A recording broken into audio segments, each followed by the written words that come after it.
No sé si alguna vez lo viviste, pero ¿no te pasó de estar hablando de Saint Seiya con alguien y cuando llegas a Hades, la conversación evoluciona a algo tipo: sí, la verdad que Saint Seiya es genial, me gusta mucho, va, por lo menos, Hades Santuario. Después viene Infierno y es como, uff, se va todo para abajo, amigo. A mí personalmente me ha ocurrido varias veces y de hecho es una noción personal que tengo respecto a la adaptación animada, parcialmente. Incluso algunos de ustedes durante los videos de Hades Santuario lo plantearon en los comentarios. Pero, ¿será tan así la cosa? Es sabido que la adaptación de OVAs después de esta primera tanda no es de lo mejor, empeorando paso a paso, por lo que cuando llegamos a Eliseos, digamos que el resultado final no es de lo mejor, con una pésima animación, cambios terriblemente repentinos del reparto de voces y una edición pésima. Digamos que es muy difícil que no te quede un mal sabor a la boca luego de ver esos OVAs finales. Pero lo mismo ocurre en medio del manga, en la historia original. ¿Es así de malo? ¿O la sombra de una cuestionable adaptación está eclipsando un sólido pedazo de historia de Saint Seiya? Bueno, hola y bienvenido a esta serie de videos en PBZ, donde vamos a explorar lo poco que nos queda del manga clásico en la sección que conocemos como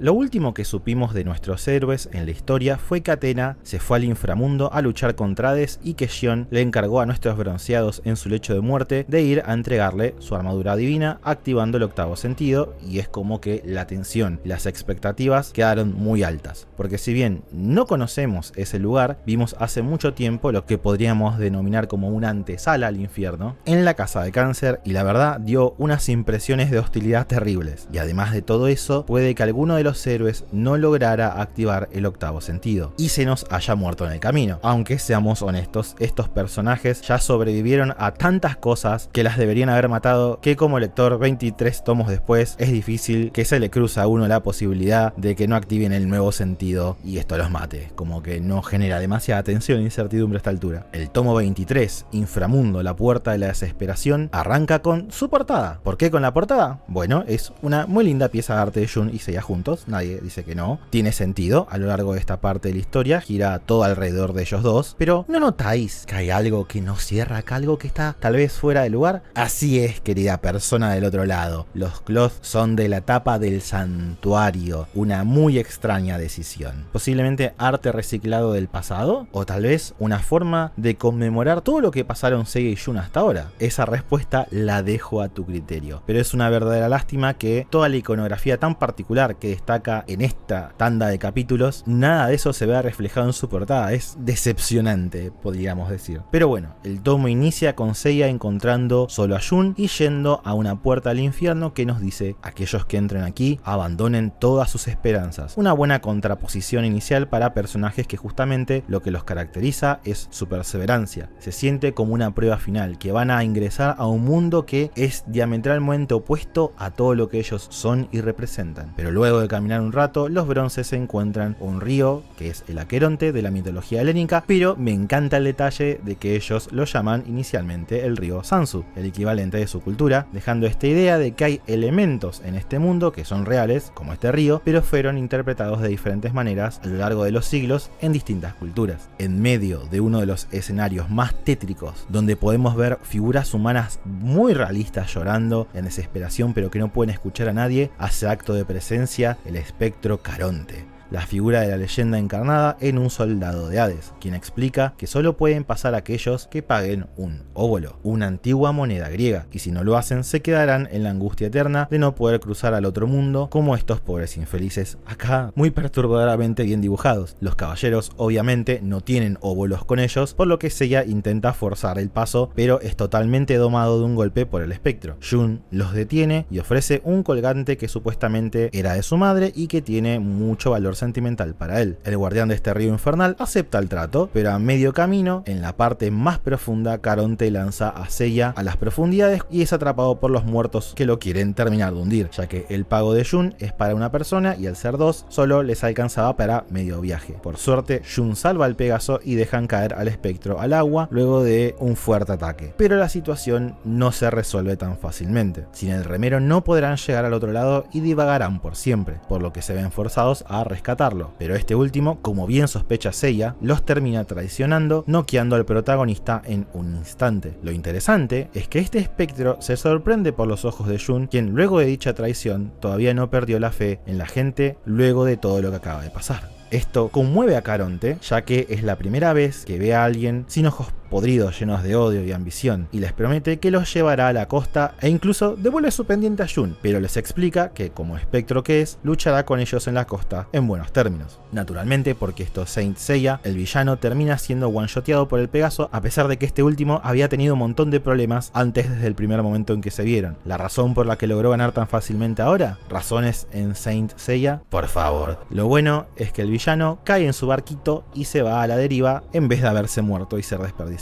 Sacando el gané porque puedo, está bueno este primer encuentro, si les soy muy honesto. Rompe un poco con la fórmula de llegar a un lugar e irse de uno a los golpes, sino que somos introducidos visualmente a lo terrible que es el infierno, pero también a través de Caronte aprendemos de ciertas mecánicas y reglas de este mundo, como que existe un paraíso para las almas buenas llamada los Campos Elíseos, un lugar inaccesible para un espectro y, como sabremos más adelante, para los humanos. Además, el hecho de que al final el enemigo se sintiera conmovido y de forma parcial Jun pudo finalmente resolver las cosas de forma pacífica, esto nos deja implícito que puede haber mucho más detrás de este personaje espectral de lo que nos termina mostrando la historia. Es una forma económica y efectiva de escribirlo. También somos introducidos a este pequeño colgante que nos dicen que Andrómeda tiene desde siempre, pero que recién ahora vemos. Ya sé lo que es, vos también sabés lo que es, pero mucho más adelante vamos a discutirlo en detalle, porque ahora tenemos que hablar de...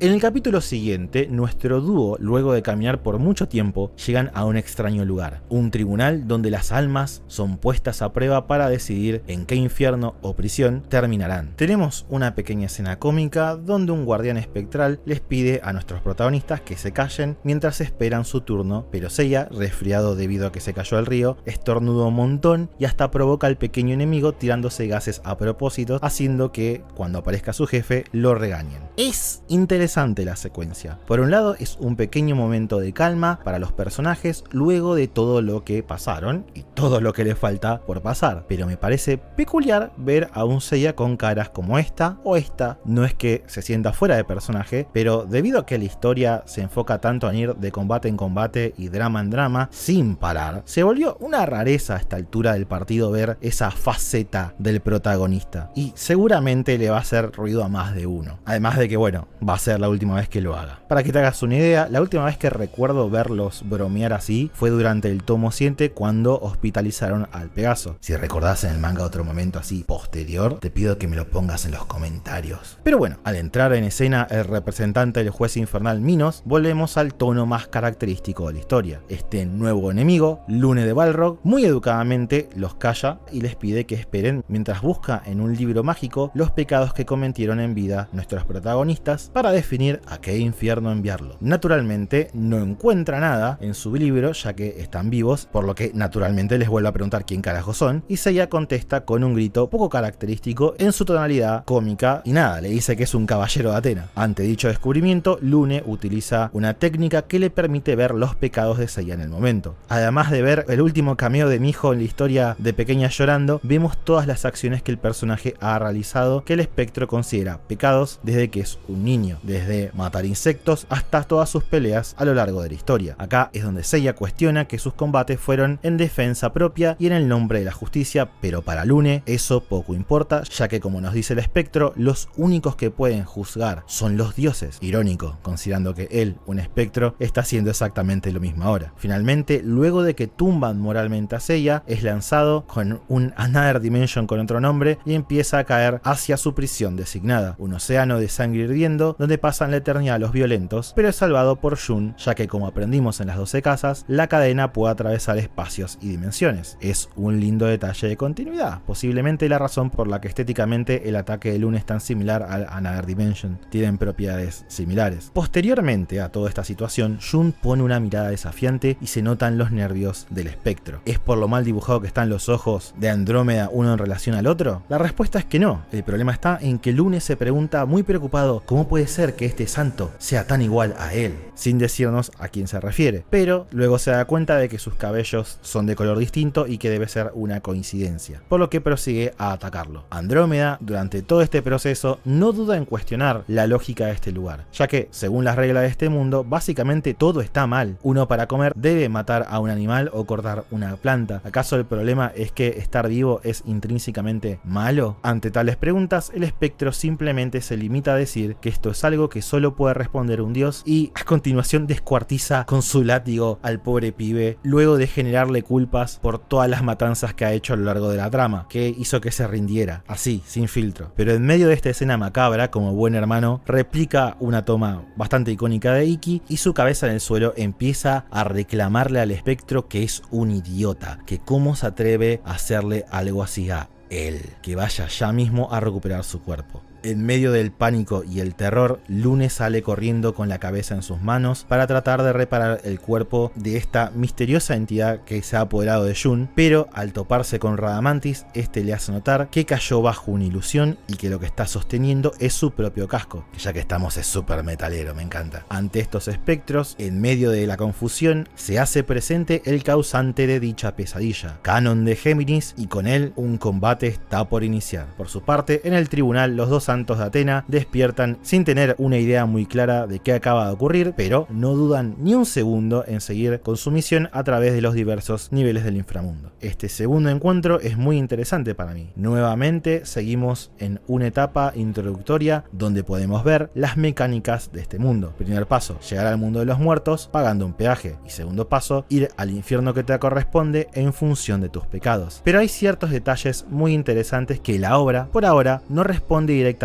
pero que el autor es consciente que son preguntas muy valiosas y las transmite a través de Jun. Para Hades no hay forma de que un humano haga las cosas bien. Viendo el sistema con el que juzga a Lune, ningún humano, ningún ser vivo, tiene forma de no caer en el infierno. Incluso Jun, un pacifista, quien también es asignado a uno de estos lugares. Básicamente descubrimos que la muerte es un juego arreglado que no se puede ganar. Es lo mismo que nos menciona Jun. La vida misma parece un crimen en este mundo gobernado por el dios de la muerte. Es una idea muy interesante y súper desoladora. O sea, en el mundo de Saint Seiya, no importa lo que hagas, no importa las buenas acciones que realices, todos tus errores, hasta el más insignificante, te dejan tirado en algún infierno. Bien, habiendo terminado con estas ideas, llegó el momento de la noche donde aparecen mis preguntas que el manga medio que deja sin respuestas claras y tiene que ver con estos dos. Este dúo de muchachos que ya mencionamos antes son partes de los espectros, pero ¿están sellados dentro de la torre de los 108 Masei? Porque si tienen un rol tan fundamental para que las prisiones del inframundo funcionen, ¿qué pasa mientras estaban atrapados acá? ¿Colapsó todo el sistema hasta que volvieron? Como cumplen una función administrativa, ¿no cuentan como parte de los 108 espectros? O incluso podríamos ir más allá. ¿Qué significa estar sellado por Atena en la torre? ¿Están atrapados dentro de ella? ¿O es simplemente un bloqueo que no les permite llegar a este mundo y operan tranquilos en el infierno hasta que el sello se gaste? La vasija de Poseidón indicaría que es lo primero, pero la lógica indicaría lo segundo. Si no, el Meikai estaría absolutamente saturado de muertos sin rumbos, porque de vuelta no hay nadie que los pueda transportar y no hay nadie que los pueda clasificar. Hasta donde tengo entendido, no existe una respuesta oficial para esto, pero bueno, son esas pequeñas cosas que surgen cuando uno lee tan detenidamente la obra. No es que rompa la historia ni nada por el estilo, pero es interesante de discutir. Y estoy seguro que a más de uno que es súper detallista le va a molestar un montón. Pero bueno, ahora lo que me interesa saber, ¿cuál es tu opinión sobre el tema? Amaría leerlos en los comentarios porque me fascina toda esta cuestión. Así que bueno, prosigamos con...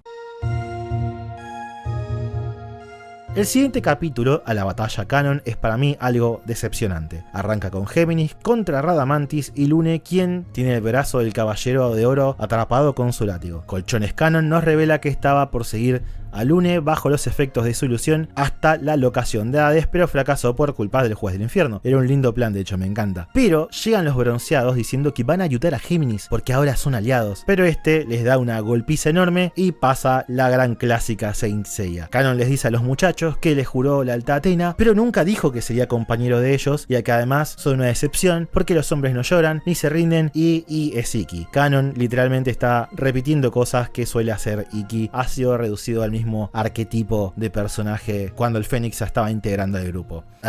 Lo rescatable de la idea es que con sus experiencias previas, este personaje les deja claro a los bronces que así sean pecadores, como lo es él especialmente, el foco ahora debe ser derrotar al mal cueste lo que cueste y luego que los dioses decidan qué carajo pasará con ellos. Es una gran enseñanza, coherente para el personaje, considerando que Jun, antes de ser despedazado por Lune, dice que está cansado de luchar y herir gente y anda a saber, por ahí sea mejor que se muera ahí. Pero al mismo tiempo me parece que la historia sacrificó y mandó al muere a Andrómeda para hacer quedar bien a Canon. ¿Por qué? Simple. Todo esto de las culpas de Jun, de que por ahí es mejor que se muera el personaje para no luchar y hacer más daño a otros, ya lo habíamos superado. Durante el ataque del Fénix hace 1.000.000 de tomos, intentó sacrificarse y fracasa, y ya para las 12 casas, en la lucha de Afrodita, está determinado a combatir. En un momento de ese combate, cuando lo están por derrotar, el caballero de Piscis le dice a Jun que simplemente cierre los ojos y espere tranquilo la muerte. Pero man, luego de todo lo que pasó a Andrómeda en esos 42 capítulos, su respuesta fue gloriosa y cierra ese conflicto interno del personaje. Cito: no cerraré los ojos como un cobarde, Afrodita. Y boom, el man sigue luchando hasta el final, porque si bien hasta la última instancia no quiere dañar a su enemigo y le ofrece que terminen en paz, sabe que hay un bien mayor detrás de esto y cuando tiene que matarlo, lo mata. Es más, esto Kurumada lo reconoce como un desarrollo del personaje y lo podemos ver cuando le plantea a Lune que el sistema con el que están juzgando los pecados está roto, y lo vemos en los diálogos, ya que Jun dice lo siguiente: es cierto, aunque haya sido por la justicia, nosotros lastimamos a mucha gente y pensamos recibir nuestro castigo una vez que nuestros cuerpos desaparezcan, pero ¿de verdad existe un ser humano que nunca haya pecado? Es espectacular, me parece simplemente una idea brillante que Seiya, el tipo duro que nunca pensó en nada y se fue a los golpes por el bien mayor, al momento de ser expuesto a todos los pecados que cometió con violencia, se quiebra totalmente, mientras que Jun, quien desde el inicio de la obra viene luchando con este conflicto interno de mis acciones violentas, esto de ser un pacifista, supera la prueba de Lune tranquilamente, deja explícito que esta crisis que tiene Pegaso, Andrómeda la vive cada vez que tiene que luchar y se siente que el personaje definitivamente no le va a afectar. Es sólido, man, es sólido, pero Kurumada no lo podía dejar de hacer, no podía. 2 páginas después, Andrómeda se termina cayendo moralmente al igual que el Pegaso, porque sí, básicamente, solo para que al capítulo siguiente Canon le diga lo que ya sabía y que el mismo Bronce ya le había dicho al espectro. Y ahora resulta que el pibe de las cadenas reacciona como si esta fuera la gran revelación de la existencia, como, oh por Dios, nunca se me hubiera ocurrido algo tan sabio a pesar de que lo dije hace 8 hojas atrás. No es justo, man, simplemente no es justo. Es como que hay una regla universal escondida que después de las 12 casas, los dorados tienen que estar siempre arriba de todos, desde un estatus de poder y desde una cuestión de moral, sin importar que eso perjudique a la historia y a otros personajes en el proceso. Es la misma razón por la que nos recuerdan constantemente en Poseidón que los marinos son más débiles, son más chotos en todo sentido que los caballeros de oro, destruyendo la credibilidad de estos enemigos una y otra vez. Para el colmo de colmos, luego que los protagonistas se van, además del caballero dorado destruir a Lune con un solo dedo,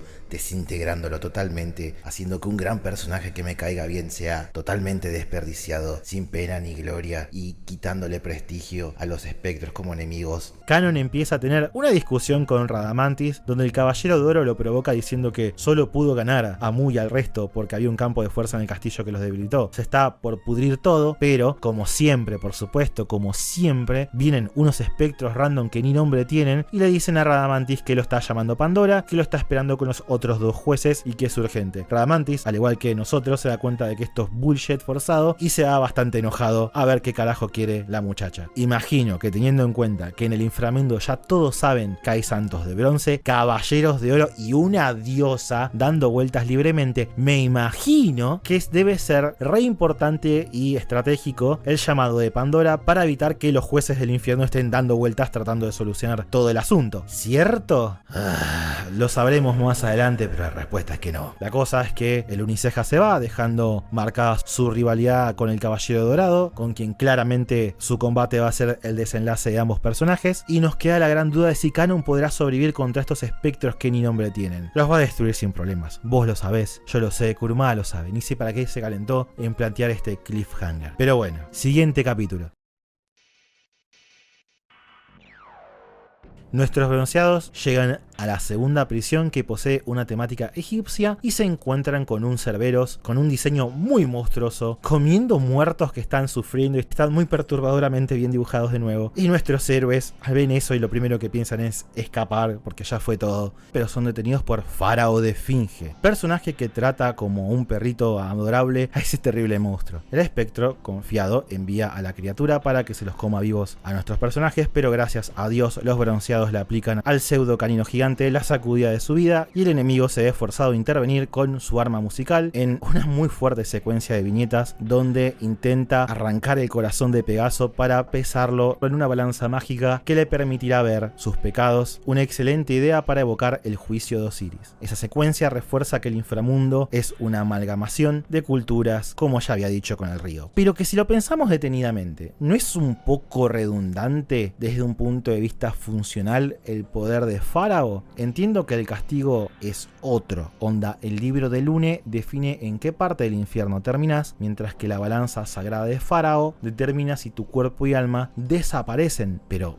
vamos, a 2 capítulos de separados en el mismo tomo, ¿me vas a exponer a los personajes a situaciones tan similares? Para el colmo es una versión inferior porque ya los personajes resolvieron este conflicto interno con canon respecto al ser pecadores. Personalmente la idea me encanta, pero están muy pegados, están uno atrás del otro literalmente. Es el tercer puesto que encontramos y es un reskin de una idea que acabamos de utilizar. Siento que la mejor opción hubiera sido que fuera uno o el otro, no los dos, pero bueno, qué sé yo, sigamos. Igual el espectro no puede terminar de juzgar al Pegaso porque aparece una figura misteriosa, un caballero de plata, Orfeo de Lira, a quien nuestros protagonistas reconocen, quien según el espectro está en el inframundo por voluntad propia, y él mismo reclama que se encargará de los bronces y los mata de un ataque. Luego se lleva sus cuerpos a un campo de flores donde hay una especie de mujer misteriosa atrapada dentro de una roca, a quien le empieza a tocar el arpa con unos ojos melancólicos, terminando así el tomo 23. Así que bueno, con eso termina la introducción al campo de batalla final de Saint Seiya clásico. Y la verdad, a pesar de algunas cositas como lo de Canon y Jun, o cuestiones mecánicas de este mundo que quedan muy en duda, en lo personal creo que es un súper sólido inicio del segundo acto de la saga de Hades. Hasta ahora el infierno